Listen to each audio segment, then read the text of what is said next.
My son told me I was in the way of the business because of my daughter-in-law. He changed the documents to his name. I just nodded. I took a deep breath and left without arguing. What nobody knew is that the very next day, I went straight to the notary. In less than an hour, I reversed everything my son had done behind my back. I sold the company, I sold the ranch, and every single asset he thought he already controlled. I cut off the monthly deposits that supported that couple, and I asked for the new owner to be notified immediately. 2 days later, the new owner arrived at the company. My son and my daughter-in-law never imagined what was about to happen. They were fired right at the door in front of everyone, without ceremony, without explanations. And that was when the calls started, one after another. 97 in total. Desperate. My son begged me to speak with the new owner. But by then I was already on a cruise ship, holding hands with my wife, watching the sea open up before us. My wife Linda was laughing beside me. Ernest, let it go. Stop counting. But I could not. Every ignored ring was a small triumph. Every desperate message without a reply was pure justice. My name is Ernest Miller. I am 67 years old, and exactly 1 week ago my son stole my company, or so he thought. Let me explain how a man of my age, whom they called a burden, managed to dismantle in 72 hours what took his son 3 years to plan. But first you need to understand who I am, who I was, and what I built with these hands that my own son now considers useless. I was born on a small ranch in Texas. My father grew corn on land that was not even his. I was the third of 7 brothers. We ate beans and bread 6 days a week. On the 7th, if we were lucky, there was a little meat. At 16, I came to Houston with $50 in my pocket and a stupid dream: to be someone. I worked as everything: a loader at the market, a helper in a mechanic shop, a truck driver. I learned that money is not given away. It is earned with sweat, with early mornings, with hunger. At 25, I met Linda at a county fair. She was selling hot dogs with her mom. I arrived wearing my first suit. It was used but ironed with pride.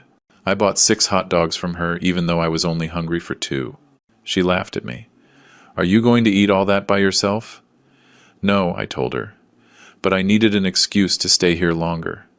We got married 8 months later. We had nothing. Only youth and the desire to eat the world. At 30, with a loan that took me 3 years to pay off, I bought my first used excavator.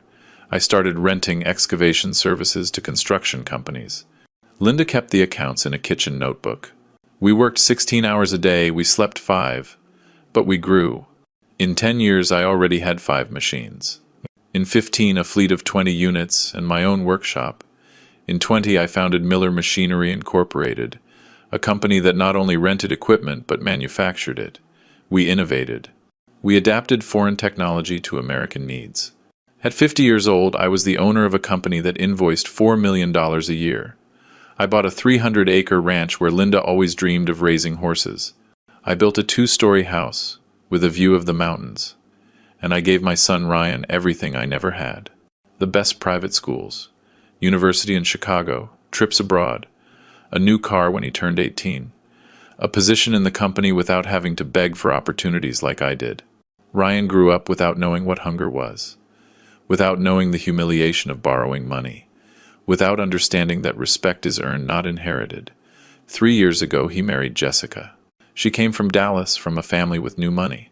Her father had made a fortune with fast food franchises, people who believed that having money made you superior, people who saw others as stepping stones.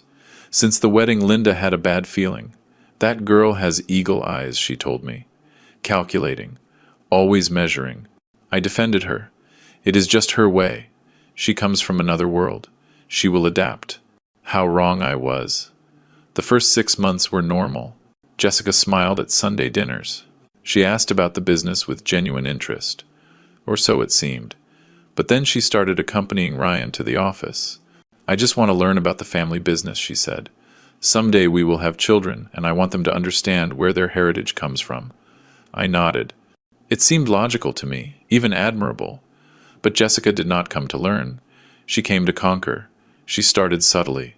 Comments in meetings. "Mr. Miller, would it not be more efficient to automate this process? In my dad company, they already use software that reduces costs by 30%. Ryan told me that several clients have complained about delivery times. Maybe we need to review the procedures, I explained, I argued. I, who had built that company from zero, had to justify every decision to a 30-year-old girl who had never dirtied her hands with motor oil. Ryan began to change. He stopped asking for my opinion. He made decisions without consulting me. If I questioned something, he answered in front of the employees. My dad is old school. We have to modernize. The employees, those people who had worked with me for 20 years, started looking at me with pity, as if I were a relic, a burden. That word still burns in my chest. 2 months ago, Ryan and Jessica came to my office one afternoon. They had serious, rehearsed faces. "Dad, we need to talk." I sat down. They remained standing. That already seemed like a lack of respect to me. But I stayed silent. "Jessica and I have been analyzing the company," said Ryan. "We believe the moment has come to make important changes in the structure." "What kind of changes?" Jessica took out a folder. Always so prepared, always so efficient. "Mr. Miller, with all the love in the world, the company needs more agile leadership. You have done an extraordinary job during all these years, but the market changed. The competition is fierce. We need someone who is 100% focused, without the distractions of age." The distractions of age? As if my 67 years were a disease. "Jessica, I have run this company for 35 years. I know every client, every supplier, every operation." "Exactly," said Ryan. "That is exactly why, Dad. You already gave everything. You already fulfilled your duty. Now is the time for you to enjoy your retirement. Travel with Mom. Rest." "I do not want to retire." Awkward silence. Jessica and Ryan looked at each other. That was when I knew they had a plan B, Dad. Ryan took a deep breath. "We have consulted with a corporate lawyer. It turns out there are some irregularities in the legal structure of the company. Tax issues that could bring us serious problems." "Irregularities, Ryan. Notary Ross reviewed all those documents 6 months ago.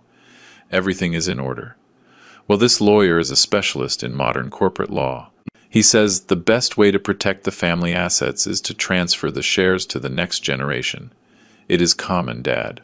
All family businesses do it." There was the real objective. "What do you want me to do? Sign the company over to you?" "It is not like that, Dad," said Ryan. But his voice sounded fake. "It is just reorganizing the legal structure. You would still be part of the board, obviously," Jessica added. "Mr. Miller, this also protects you. If something happens, God forbid, the company would remain in legal limbo.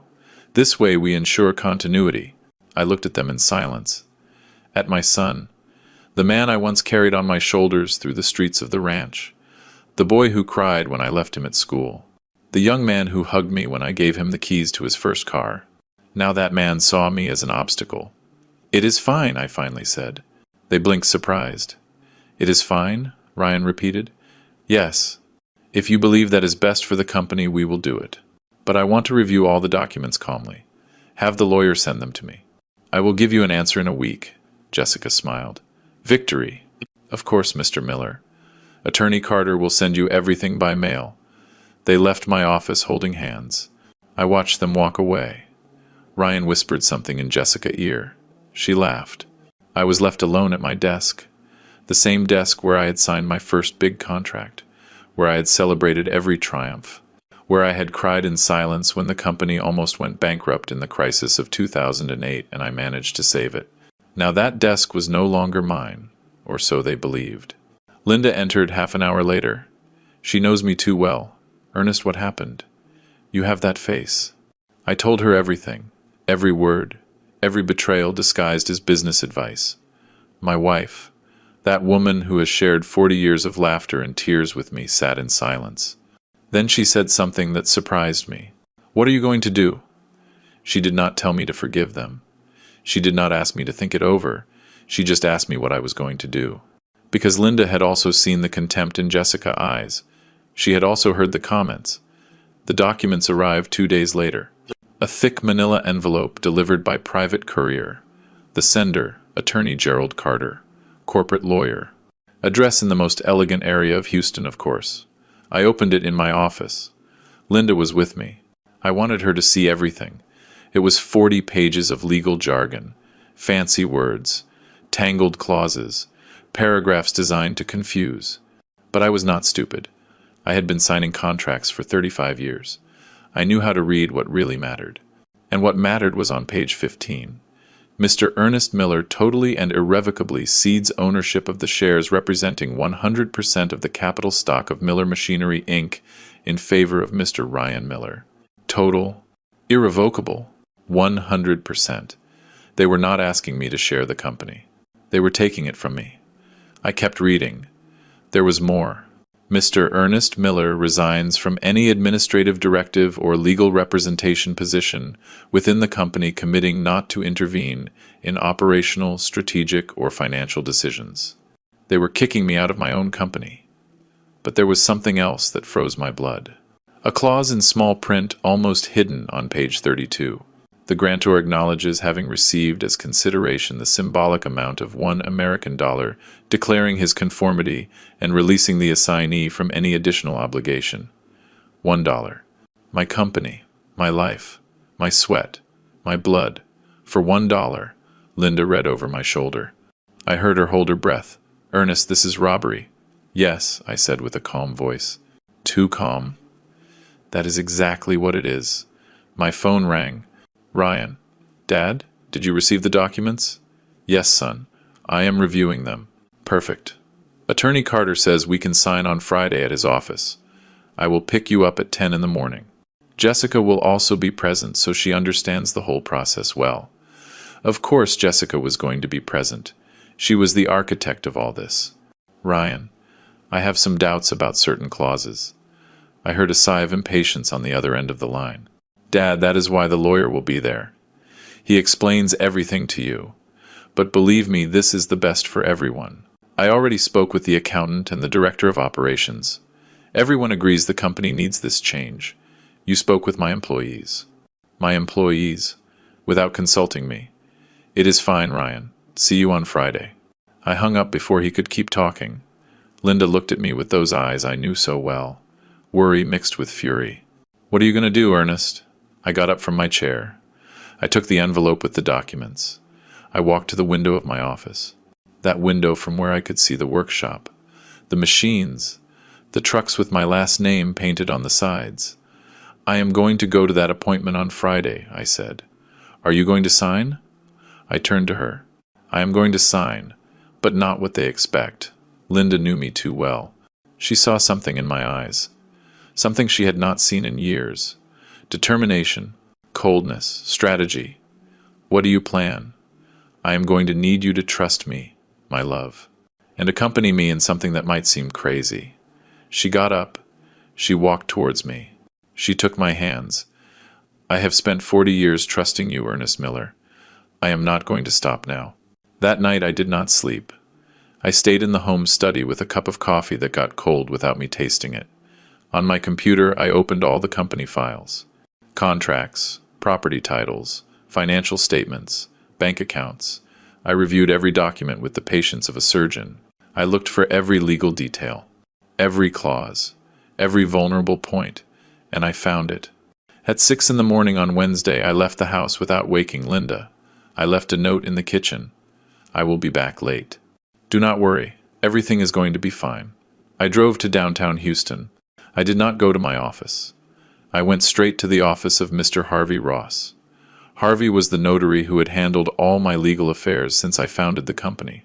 A man of 73 years, one of the few left. A man of his word, of honor, the kind that when they say, count on me, you can bet your life. His secretary was surprised to see me without an appointment. Mr. Miller, the attorney, is in. Tell him it is urgent. Please. 5 minutes later, I was in his office. Harvey received me with concern on his face. Ernest, what happened? You look terrible. Harvey, I need you to tell me the absolute truth. Do my company documents have any legal irregularity? He frowned. Irregularity? What are you talking about? We reviewed everything 6 months ago. Your company is legally solid. Why do you ask? I handed him the envelope with the documents Ryan had sent me. Harvey read in silence. His expression changed as he advanced through the pages, from confusion to disbelief, from disbelief to indignation. This is fraud, he finally said. His voice trembled with rage. "Ernest, this is dispossession disguised as corporate reorganization. Did Ryan send you this? Ryan and his wife? And Attorney Carter? I know that guy. He is a shark.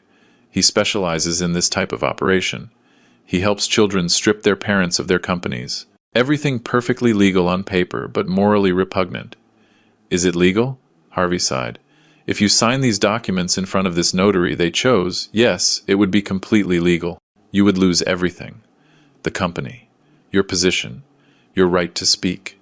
And that symbolic dollar as payment is an insult. But technically it fulfills the requirement of consideration." I sat in the chair in front of his desk. The weight of the betrayal fell on me like a ton of concrete. "Harvey, what options do I have?"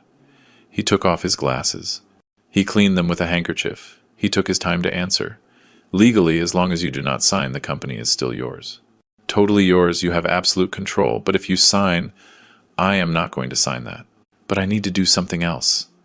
Something they do not expect." Harvey looked at me intensely. "What do you have in mind?" I took a deep breath. "I want to sell the company. All of it. Complete. Before Friday." Harvey remained silent for 5 seconds that seemed eternal. "Ernest, that is. Complicated. A sale like that requires time. Valuation. Searching for buyers. Negotiations. That is why I came to you. I know you have contacts. For years you have handled sales of big companies. You know investors, corporate groups, people who have been interested in my company." It was true. During the last decade, at least 3 business groups had offered to buy Miller Machinery. I always rejected the offers. My company was not for sale, it was for my son. But my son no longer existed for me. "Ernest," said Harvey with a soft voice, "are you sure? It is your life, your legacy. My legacy was going to be for Ryan, but he decided to steal it. Now my legacy will be the most expensive lesson of his life." Harvey nodded slowly. "All right. There is a business group from Chicago, Northern Industrial Group. 2 years ago they asked me if you would be willing to sell. I told them no, but that if you ever changed your mind they would be the first to know. Call them. Ernest, they will want to do due diligence. Check the books. Negotiate terms. Tell them I am willing to sell at fair market price. No haggling, no delays. That I have all the documentation ready. That they can send their auditors today. But I need to close the deal before Friday."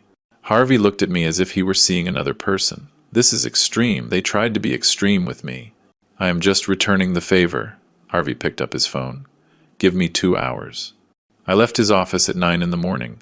The Texas sun was strong. The city was waking up with its usual chaos. Trucks, vendors, the smell of coffee and gasoline. Everything seemed different to me, as if I were seeing my city for the last time with the eyes of the man I was. I drove to the ranch. I needed to be in that place. Walk on those lands I bought with the profits of 10 years of work. See Linda horses grazing calmly. Sit on the porch of the house and remember why all this had been worth it. Linda was in the kitchen when I arrived. She was preparing food as if it were a normal day, but nothing was normal anymore. How did it go? In a few hours we will know. Everything might change, my love. She left the pot on the stove. She wiped her hands on her apron. She approached me. "Ernest, are we going to lose the ranch?" "Probably." I expected tears. I expected resistance. But Linda just nodded. "This ranch is beautiful, but without dignity, without respect. It is just dirt and walls. If we have to let it go to recover our peace, we let it go. That is why I married this woman." My phone rang at 11:30. "Harvey, Ernest. They are interested, very interested. The CEO of Northern Industrial Group is flying in from Chicago this afternoon. He wants to meet tomorrow first thing in the morning. Perfect. But there is something else. I also called an acquaintance who handles luxury real estate. I told him about the ranch. He has a client from Houston looking for a property exactly like yours. Do you want to sell it too?" I looked out the window. The horses, the trees, the house we built. "Yes, sell it all." I hung up. Linda hugged me from behind. "Are you sure about this?" I have never been more sure of anything in my life. That night we had dinner in silence. Neither of us had much to say, but there was a strange peace between us. The peace that comes when you finally make a decision after months of suffering. Ryan called me at 9 at night. Dad, is everything okay? I called you at the office and they told me you did not go. I am at the ranch, son. I needed to think. Think about what? Dad, you already reviewed the documents, right? On Friday we sign, and that is it. It is simple. Yes, Ryan, it is very simple. Perfect. I will pick you up at 9:30. Jessica is very excited. She says this is going to take the company to the next level. Of course she was excited. See you Friday, son. I hung up. Linda looked at me from the sofa. Are you going to tell him before? No. Let him find out when everything is done. Thursday dawned cloudy. A bad omen, my mother would say. But I do not believe in omens. I believe in actions and consequences.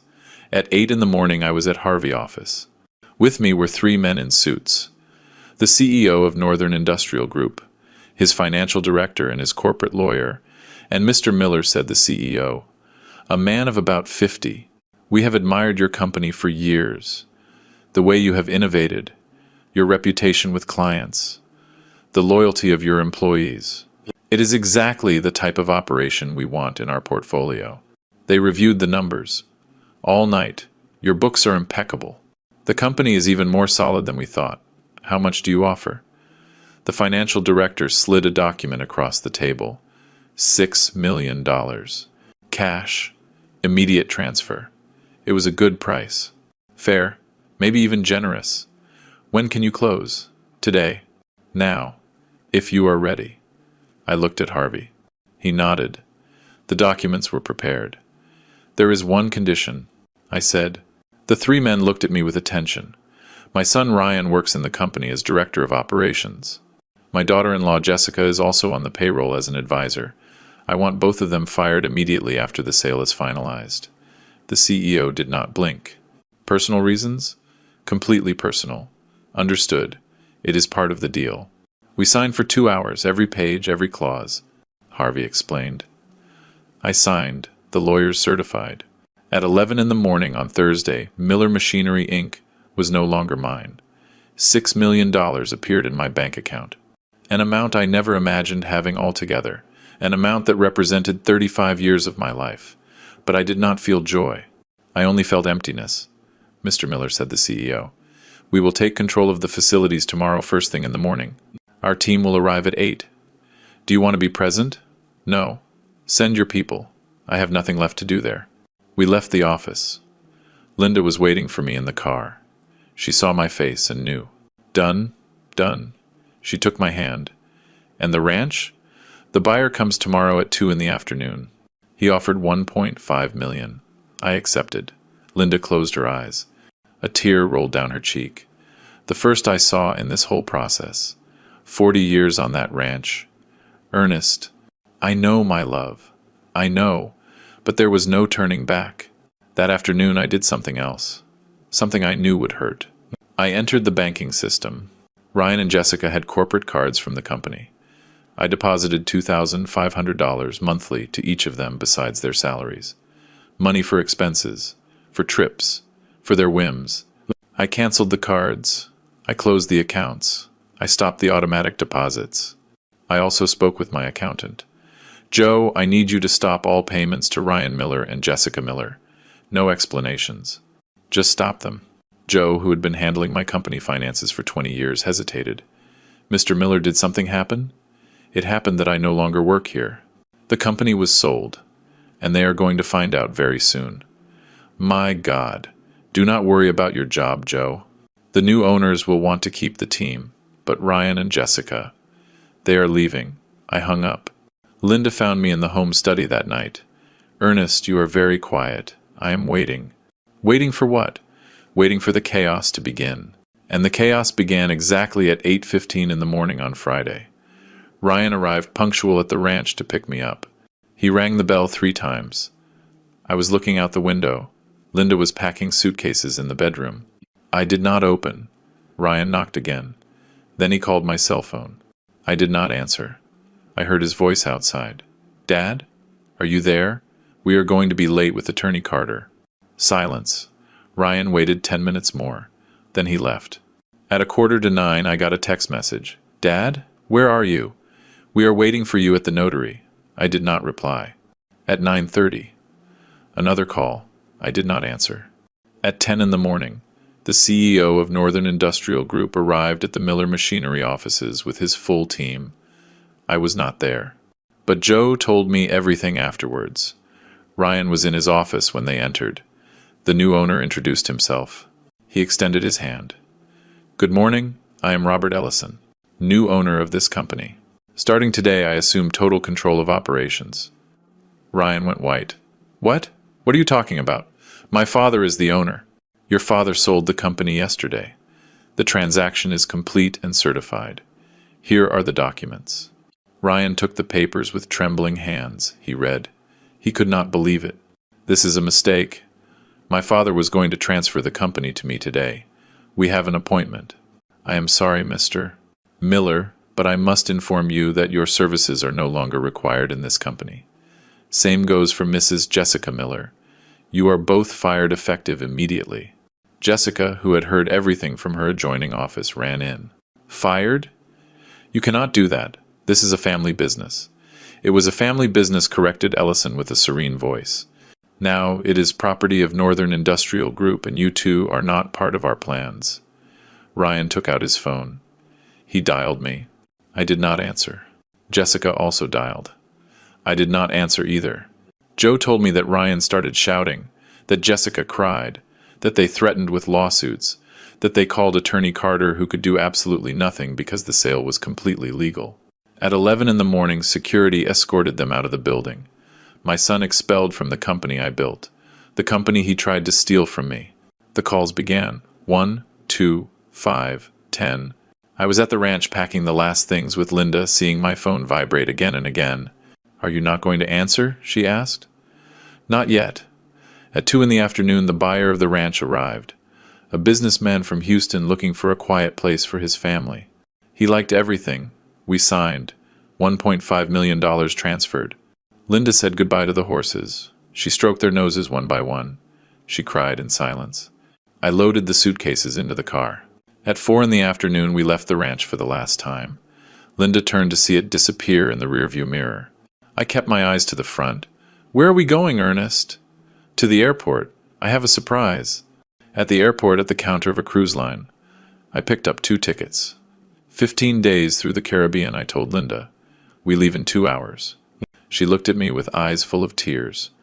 Ernest, you always wanted to see the Caribbean. I always promised you, and I never had time. Now I have all the time in the world. In the boarding lounge, my phone kept vibrating. Ryan, Jessica, Ryan again. Unknown numbers. Desperate text messages. Dad, answer, please. Mr. Miller, we need to talk urgently. What did you do? Why did you sell everything? Dad, we were fired. We have no job. We have no money. Every message was music to my ears. Linda noticed. Ernest, you are smiling. Yes? Yes, it is the first time I see you smile in months. We boarded the plane. I turned off the phone. When we landed in Miami and got on the cruise, I turned it on again. 97 missed calls. 97 attempts by my son to contact me. 97 times I decided that my dignity was worth more than his regret.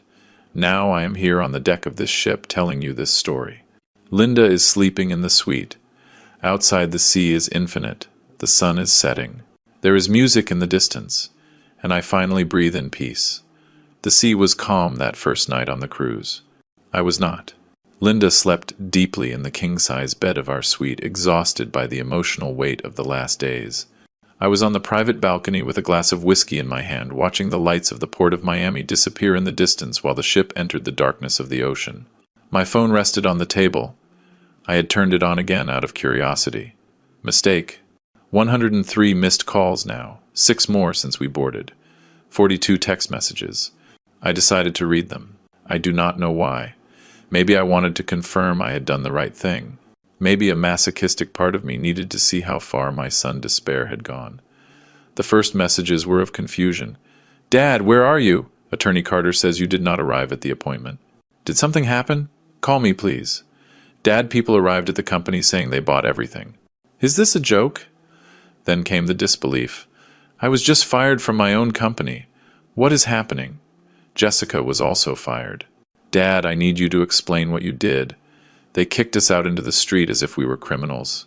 Call me now. After that came the desperation. Dad, I tried to use my corporate card and it is canceled. The accounts are closed. I have no access to anything. The bank says the monthly deposit was suspended. Why would you do that? I have bills to pay. Jessica is desperate. Please answer. And finally the rage. You sold the company behind my back? You are a selfish old man. That company was mine by right. I worked years there. Everything I have is invested in that company. Jessica says, we are going to sue you. This is not going to stay like this. That last message made me smile bitterly. Jessica, of course she was behind the legal threats. But there were more messages. These surprised me. We went to the ranch. There is a sold sign. Dad, did you also sell the ranch? I cannot believe you sold everything. Where are you and Mom going to live? I called Mom. Her phone is also off. Where are you? Dad, please. I need to talk to you. I made a mistake. I know. But you cannot destroy my life like this. That last message had arrived 30 minutes ago. I made a mistake. 4 words that arrived too late. I took a long sip of whiskey. The liquid burned my throat. I liked it. Physical pain was easier to process than emotional pain. Had it been too hard? Too extreme? No. Ryan had not committed a simple mistake. He had not forgotten my birthday or said something hurtful in a moment of anger. He had planned to rob me. He had conspired with his wife. He had consulted lawyers. He had prepared fraudulent documents. He had tried to strip me of everything I built. And he only regretted it now that his plan had failed. I decided not to answer. Not yet. I turned off the phone again. I put it in the suite safe. I would not turn it on again for days. The next morning dawned spectacular. Linda woke up more relaxed than I had seen her in months. We had breakfast on the suite balcony.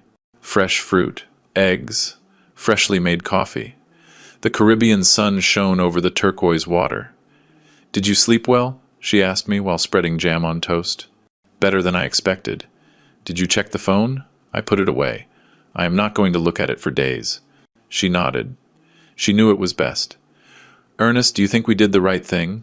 It was the first time she asked, with doubt in her voice. Linda, they tried to rob us. It was not a family disagreement. It was not a lack of communication. It was a deliberate plan to take everything from us. I know, but he is our son. He was our son. The Ryan I knew would never have done something like that. Linda looked down. A tear fell on her plate. I miss the boy we raised, the boy who hugged us, the young man who asked us for advice. I do too, my love. I do too. We remained in silence for several minutes. Only the sound of the waves and the seagulls filled the space. And now what? She asked finally. Now we live. We enjoy these 15 days. And when we return, we decide what to do with the rest of our lives.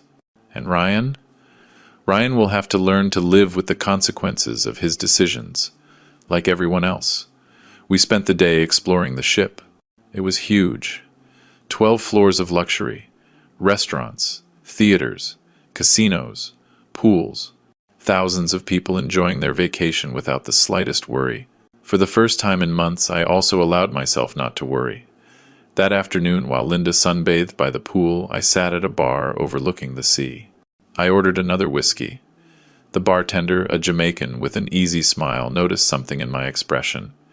First time on a cruise, friend. First time in many years. Maybe 30. Ah, then you have much to celebrate. Retirement? Anniversary? Something like that. Let us say I closed an important chapter of my life. New beginnings are always good. Cheers to that. We clinked glasses. But the peace lasted little. On the 3rd day of the cruise, when we docked in Cozumel, I made the mistake of turning on the phone to take photos of the port. Immediately, notifications began to fall like an avalanche. 204 missed calls. 89 messages. 20 emails. The heart skipped a beat. Had something serious happened? Had someone died? I checked with trembling hands. The messages had escalated to another level. Ryan. Dad, we have gone 3 days without hearing from you. Mom does not answer either. I am worried. If you are angry, I understand, but at least tell me you are okay. I went to the house. It is empty. The neighbors say you left. Where to? Dad, I need money. I have to pay the apartment rent. The savings ran out. They cut my electricity. Jessica is desperate. Her parents do not want to help us. Do you know what is humiliating? That my wife family sees me as a failure. All this is your fault. Jessica had also started sending me messages. Mr. Miller, I know you are upset with us, but this is already too much. Ryan is destroyed. He does not sleep.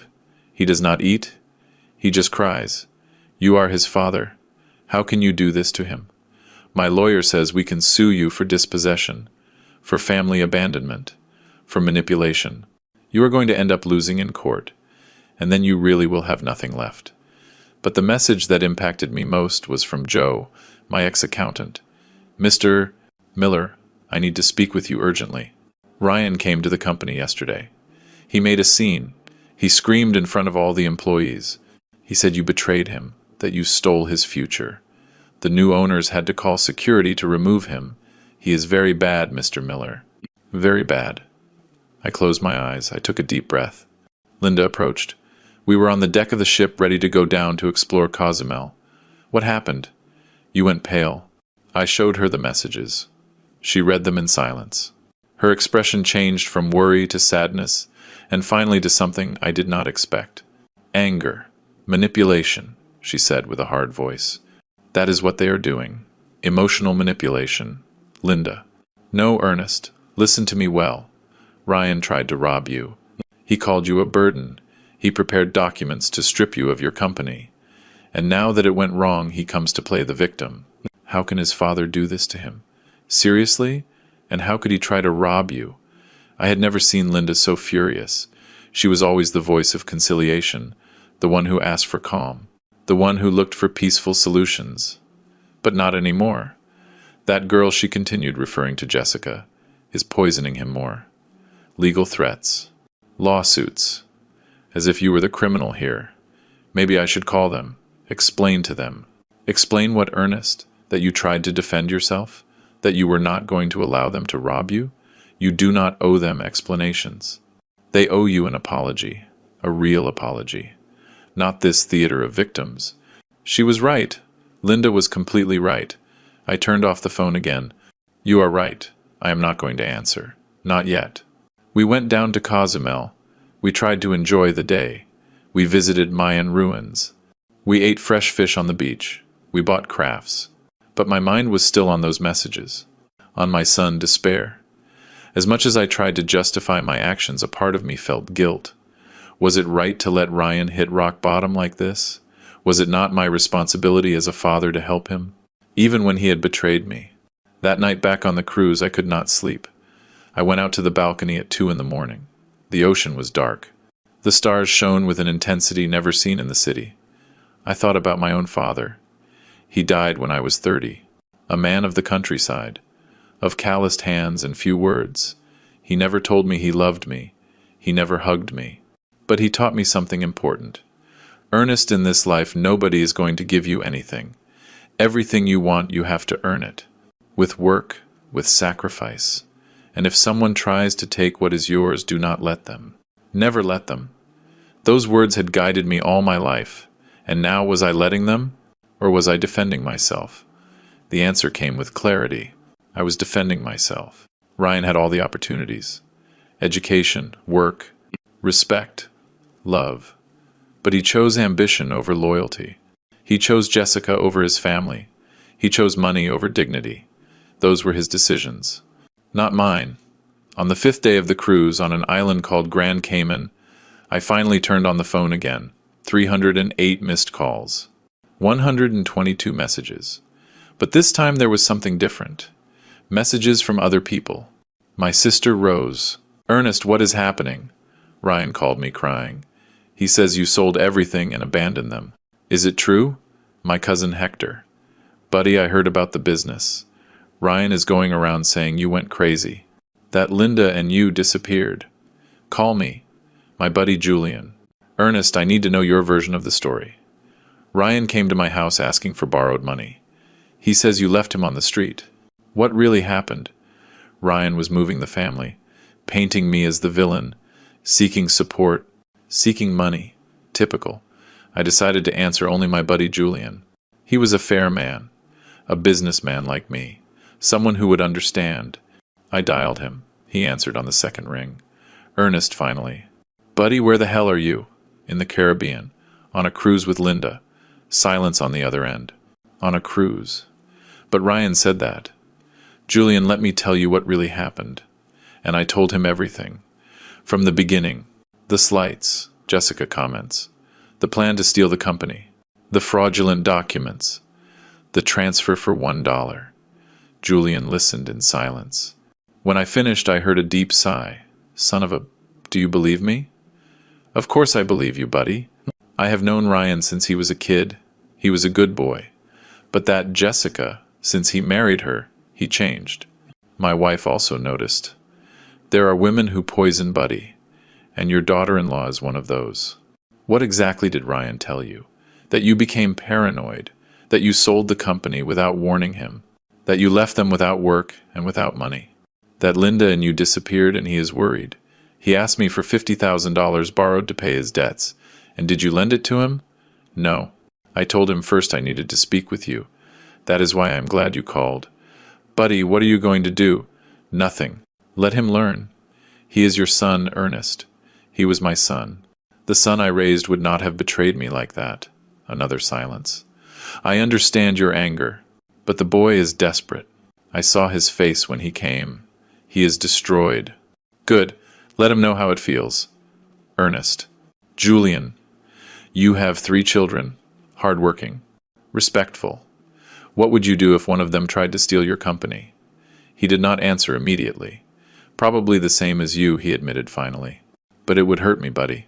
It would hurt me a lot. It hurts me. Every day. Every hour. But my dignity is worth more than my pain. I understand you. But be careful, Ernest.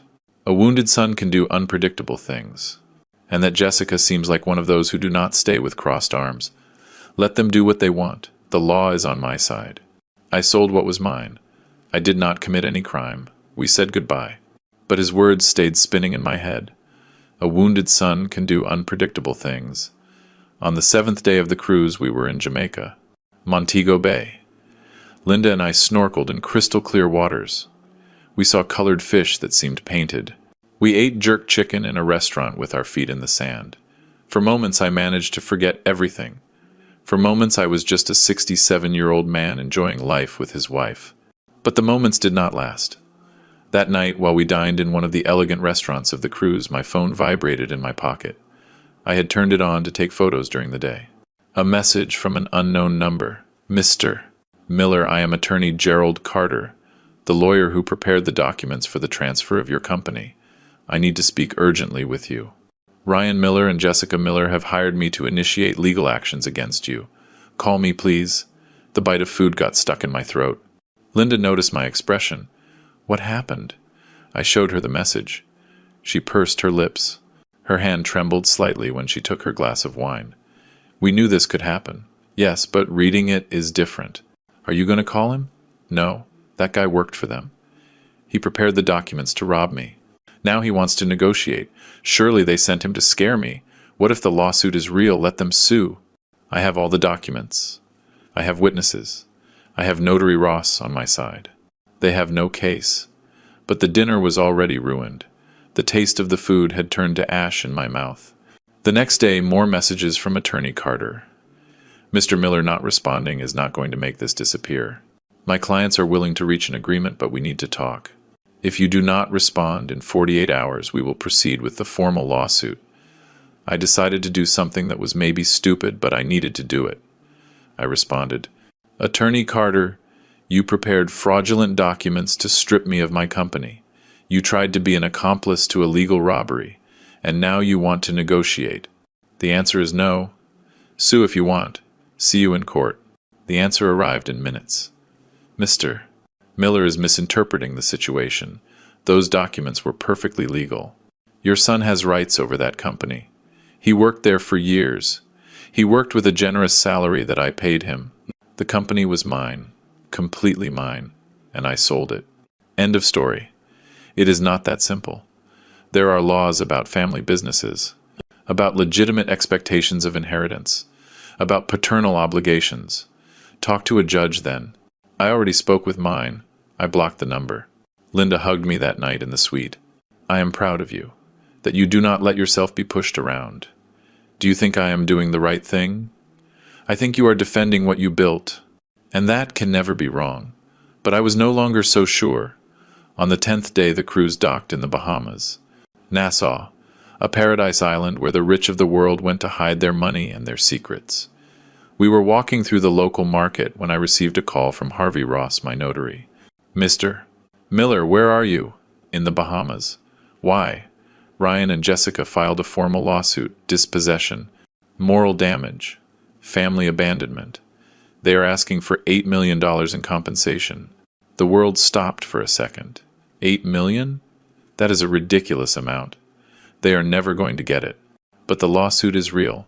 I need you to return to Texas to prepare the defense. Harvey, I still have 5 days of cruise left. Mr. Miller, this is serious. I know. But I am not going to let them ruin these vacations, too. They already took my company. They already took my ranch. They already took my peace. I am not going to give them these 5 days, Harvey sighed. All right. But when you return, we work immediately. Agreed? Agreed. I hung up. Linda looked at me with worry. 8 million? They are not going to win. Harvey said so. It is just to scare me. Ernest, no. We are not going to think about that. We are going to enjoy these last days. When we return, we face whatever comes. But the black cloud was already over us. The rest of the trip was different. We were still in paradise, but our minds were in Texas, in trials, in lawsuits, in the war that was coming.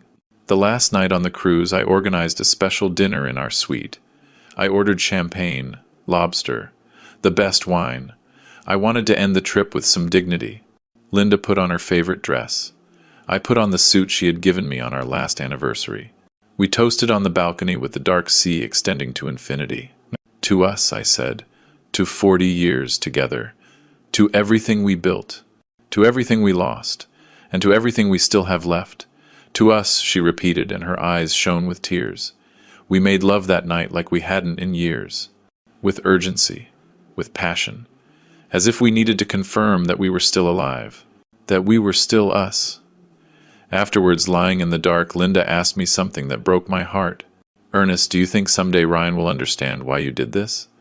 I do not know, my love, but I need him to understand that respect is not optional, that family is not a commercial transaction, that betraying your father has consequences. And if he never understands, if we lost our son forever, I could not answer, because it was the same question that tormented me every night. Had it been worth it? Was recovering my dignity worth losing my son? The last day of the cruise, while the ship returned to Miami, I turned on the phone for the last time. 436 missed calls, 212 messages, but I did not read them anymore. They did not matter anymore. Linda and I packed in silence. We left a tip for the cleaning staff. We got off the ship like two survivors of a war that nobody else had seen.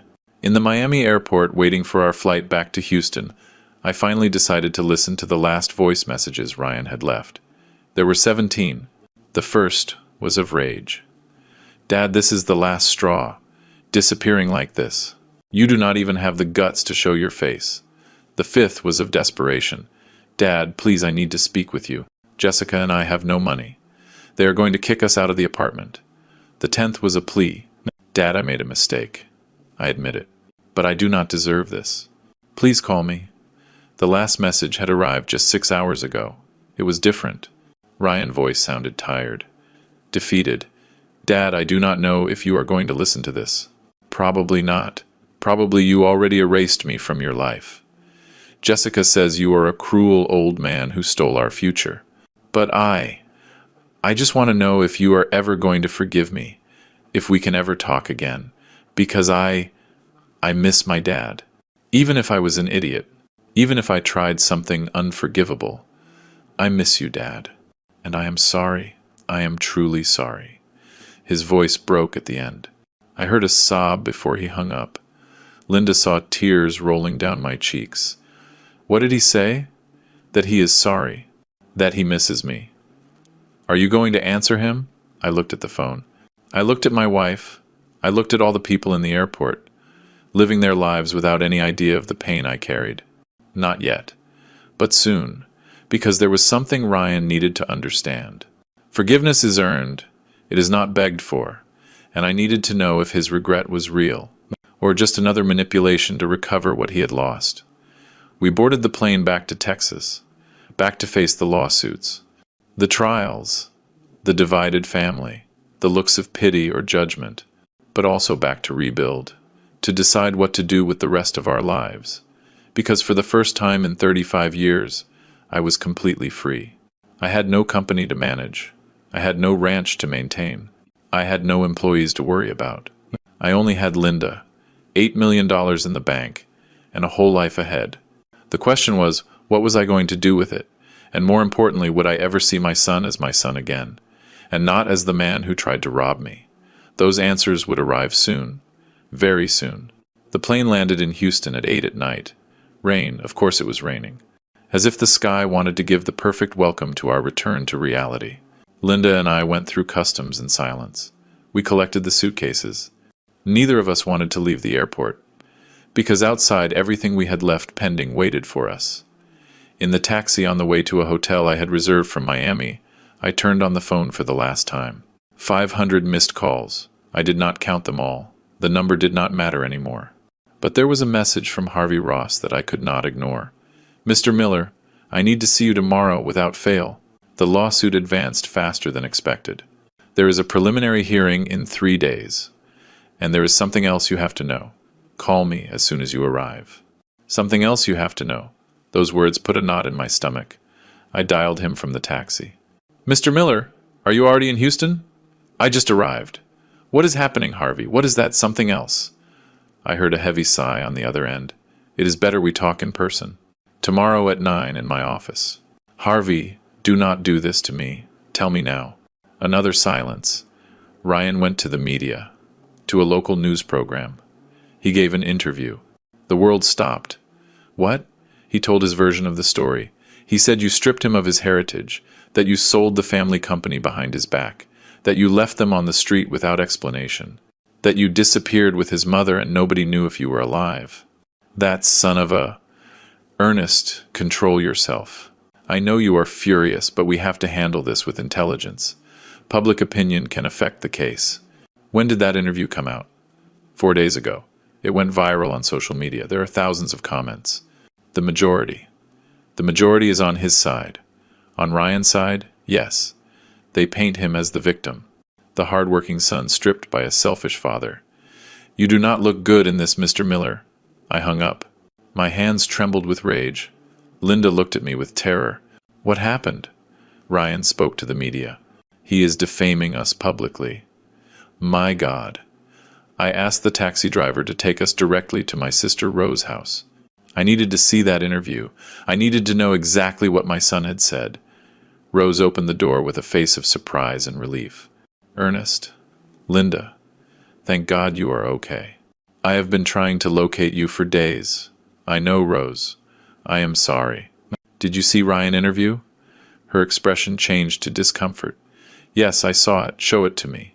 We entered her living room. Rose took out her tablet. She searched on YouTube. There it was. Son denounces father for dispossession of family business.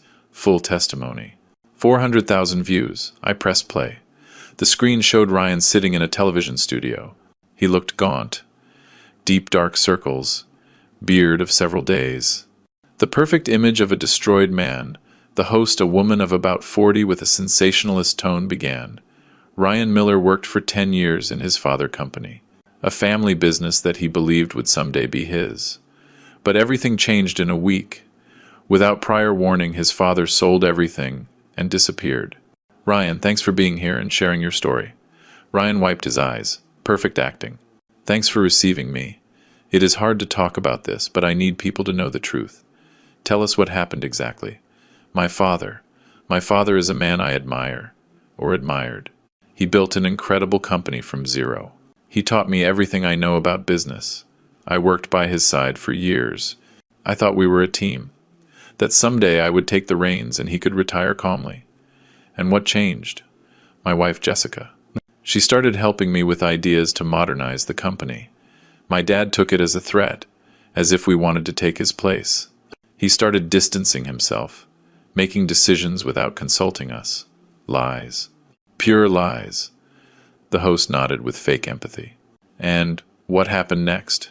One day he told me we had to talk about the future of the company.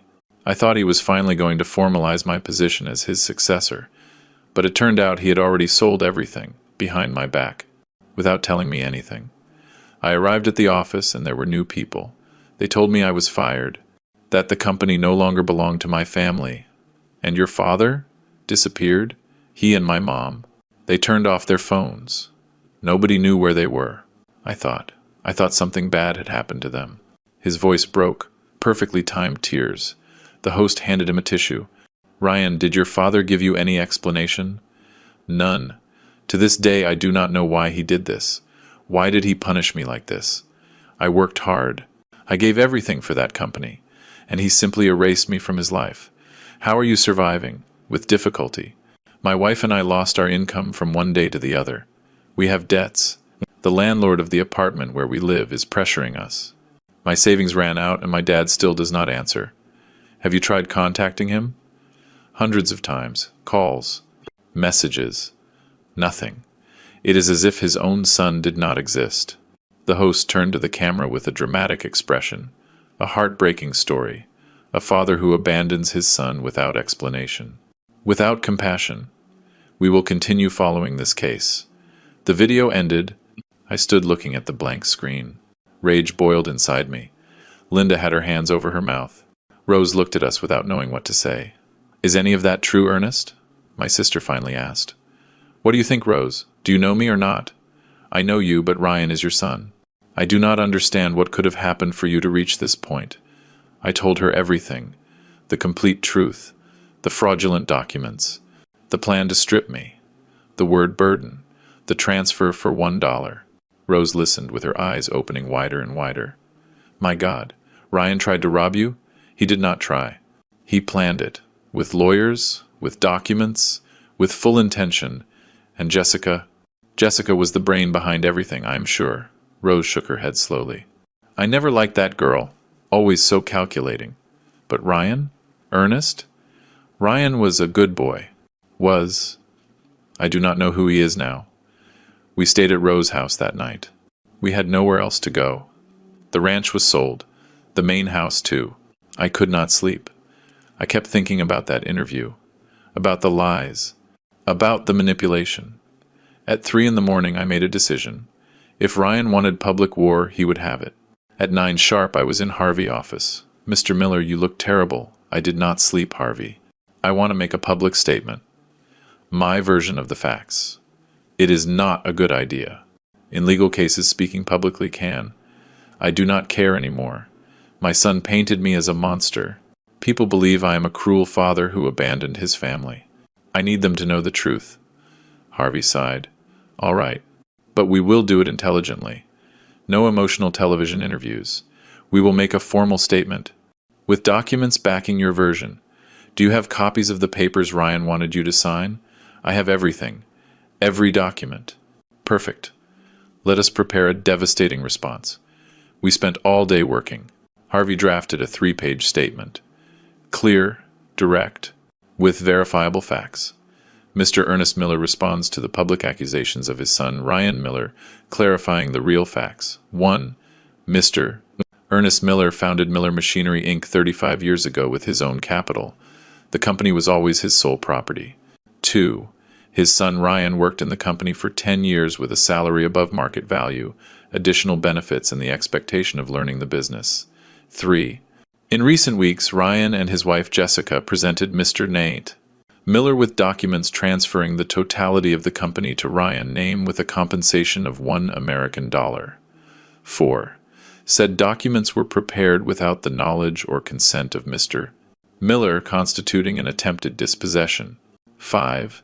That Mr. Miller, in exercise of his legitimate right as sole owner, decided to sell the company to a third party to protect his assets. 6. Mr. Miller deeply regrets that his son has chosen to publicly defame him instead of accepting the consequences of his actions.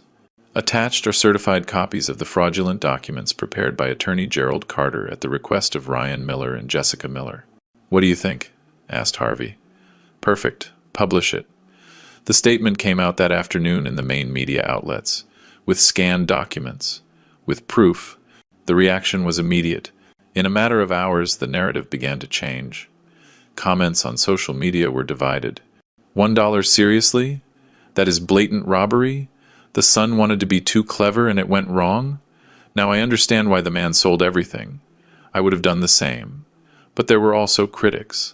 Even if the son made a mistake, was it necessary to destroy him like that? A father does not abandon his son no matter what. There are ways to punish without annihilating. Ryan responded that same night with another video on social media. From his apartment, without professional makeup, more credible. My dad published a statement lying about me. Those documents he shows were prepared by recommendation of a legal advisor who told us it was the best way to protect the family assets against tax changes. It was never our intention to steal it. We just wanted to modernize things. My dad misinterpreted everything and decided to destroy me. That is the truth. More lies, but effective. The media war was declared. 3 days later came the preliminary hearing. The courthouse was in downtown Houston, an old building with narrow corridors and a smell of humidity. I arrived with Harvey at 8 in the morning. Linda stayed at Rose's house. I did not want to subject her to this. Ryan and Jessica were already there with Attorney Carter. It was the first time I saw my son in person since everything exploded. He looked terrible. He had lost weight. His clothes were too big. He had the look of a defeated man. Jessica, on the other hand, looked furious. She looked at me with pure hate. Ryan saw me. For a second our gazes crossed. I saw pain in his eyes, regret, shame. But he did not approach. Carter took him by the arm and moved him away. The hearing was technical, legal, cold. The judge was a man of about 60. Serious, professional. Carter presented the lawsuit. Dispossession, moral damage, family abandonment. Harvey presented our defense. Legitimate sale, previous attempt of fraud, property right. The judge reviewed the documents. He asked questions. He listened to arguments. After 2 hours, he looked up. I have reviewed the evidence presented by both parties. It is clear there is a complex family conflict. However, from a legal point of view, Mr. Ernest Miller was the only registered owner of the company. He had the legal right to sell it without requiring consent from third parties, included his son. Carter intervened. Your Honor, there is jurisprudence on legitimate expectations in family businesses. Attorney Carter, I am familiar with the jurisprudence, and in this case it does not apply. The son worked as an employee, not as a partner. There is no document establishing a formal promise of inheritance or transfer. Ryan lowered his head. The judge continued, and yet the issue of moral damage and family abandonment is more complex. It requires additional investigation. I will schedule a full hearing in 30 days. Both parties will present witnesses and additional evidence. The gavel fell. We left the court. Harvey was satisfied. This is going well, Mr. Miller. The judge already showed he understands the legal situation. The moral damage part will be harder for them to prove. But I was not thinking about that. I was thinking about Ryan's face, about the pain I saw in his eyes. That night alone in the hotel room, I did something I had not done in weeks. I responded to one of Ryan's messages. See you in 30 days in court. If by then you want to talk as father and son and not as legal enemies, call this number, but only if you are willing to tell the truth, the whole truth. Without Jessica, without lawyers, just you and me. Send. The answer arrived in 5 minutes. Dad, can we meet before, please? Does Jessica know you wrote to me? No. That is how it has to be. When you are ready to talk alone without her, you let me know. She is my wife, and I was your father. But that did not stop you. He did not answer more that night. 2 days later, Ryan called me at 6 in the morning. Dad, can we meet today? Jessica went out of town. She went to Dallas with her mom. Where? In the park where you taught me to ride a bike, remember? Of course I remembered. At 10. I will be there. I arrived 15 minutes early. The park was quiet. Some morning runners. Ladies walking dogs. Children on the swings. I sat on the same bench where 30 years ago I consoled Ryan after he fell off his first bicycle. I cleaned his knees. I told him real men get up. Where was that boy?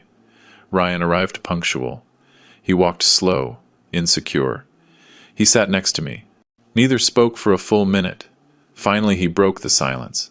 Dad, I do not even know where to start. Start with the truth. Why did you try to rob me? He closed his eyes. It was not my idea. It was Jessica. She convinced her dad to recommend us with Attorney Carter. She said it was normal for parents to pass the business to children ahead of time, that it saved taxes, that you would agree. And you believed her? I wanted to believe her. She is so sure of everything. So smart. She made me feel I was not enough. That without her I was not going to be able to manage the company. Ryan, at any moment did you stop to think you were betraying me? Tears began to roll down his cheeks. Yes, many times. But Jessica said it was not betrayal, that it was evolution, that all successful families do this, that you would understand later. And when you called me a burden, he covered his face with his hands. That was the worst thing I have said in my life. I did not think. Jessica had said it that morning and I just repeated it. Like an idiot. Like a damn idiot. That word destroyed me, Ryan. I know Dad. I know. And I hate myself for that. I hate myself every day. I kept silence. I let him cry. I lost everything, Dad. The job, the money, the dignity. Jessica does not see me the same anymore. Her family despises me. Our friends disappeared. And you. I do not know if you are ever going to forgive me. Does Jessica know you are here? He shook his head. She forbade me to speak with you without the lawyer. She says anything I tell you can be used against me in the trial. And yet you came. Because you are my dad. And because I think Jessica was wrong. About everything. I looked at my son. At that broken man. That stranger who was once my boy. Ryan, I need to know something. I need to know. Do you regret it because you failed? Or because you understand that what you did was wrong? He looked straight into my eyes. I regret it because I betrayed the man I admire most in the world. Because I was ungrateful. Because I forgot everything you taught me. Dad, I do not expect you to forgive me. I just needed you to know I am sorry. Truly. I nodded slowly. Are you going to withdraw the lawsuit? He hesitated. Jessica says it is our only option to recover something. That was not my question. I do not know what to do, Dad. I have debts. I have no job. Jessica is desperate. I got up from the bench. When you decide what is more important, your wife or your dignity, call me. But until then, see you in court. Dad, wait. I stopped. If I withdraw the lawsuit, will you help me? Not with money. Just, would we talk again? Would we have a relationship? I thought about it for 10 seconds that felt eternal.